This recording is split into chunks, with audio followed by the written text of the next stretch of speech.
महाराज जी, विवाह के बाद एक स्त्री का जीवन कैसा होना चाहिए जिससे वो प्रतिकूलता और अनुकूलता में सामान्य रहकर एक सुख शांति पूर्वक अपना वैवाहिक जीवन व्यतीत कर सके, और एक स्त्री को अपने जीवन में क्या क्या सावधानी रखनी चाहिए पहली बात है कि नींव ही खराब हो रही बच्चा, तो हम क्या उपदेश करें। हर परिवार चलाने के लिए जो हमें धर्म पूर्वक पवित्रता चाहिए वो तो पहले ही नष्ट हो जाती है।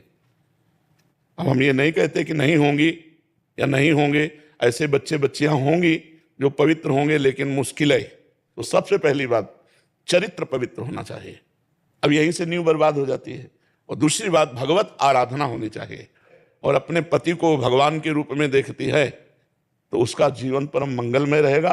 क्योंकि अपने भगवान की जैसे प्रसन्नता के लिए हम चराचर जगत की सेवा करते हैं, ऐसे उनकी प्रसन्नता के लिए सास ससुर की सेवा, उनके भाई की सेवा, उनकी बहन की सेवा, नम्रता पूर्वक धैर्य पूर्वक रहना, वचन विचार करके बोलना और भगवान नाम स्मरण करते रहना, जिससे हर प्रतिकूलता को सहने की सामर्थ्य आ जाए।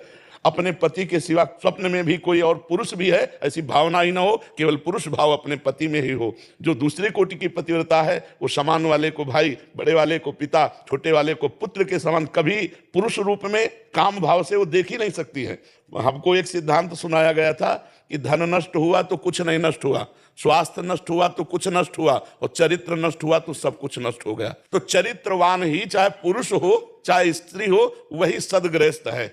और सदग्रंथों का स्वाध्याय करे, जैसे रामचरितमानस है, भागवत है, अपने घर में बैठ करके 10-20 मिनट 30 मिनट कुछ कीर्तन करे, ठाकुर जी की आरती पूजा करे, पति की सेवा प्रधानता रखे, ठाकुर जी की दूसरे नंबर में, ठाकुर जी की सेवा दूसरे नंबर में। गृहस्थ जो सदगृहस्थ पत्नी है, नाम जप करो, अपने पति को भगवान का स्वरूप समझे, पर पुरुष की तरफ दृष्टि न रखे, और धैर्य पूर्वक पति की प्रसन्नता के लिए सास ससुर की सेवा करे, पति के परिवार के अनुकूल रहे, तो उसे गृहस्थ में रहते हुए भगवत प्राप्ति हो जाएगी।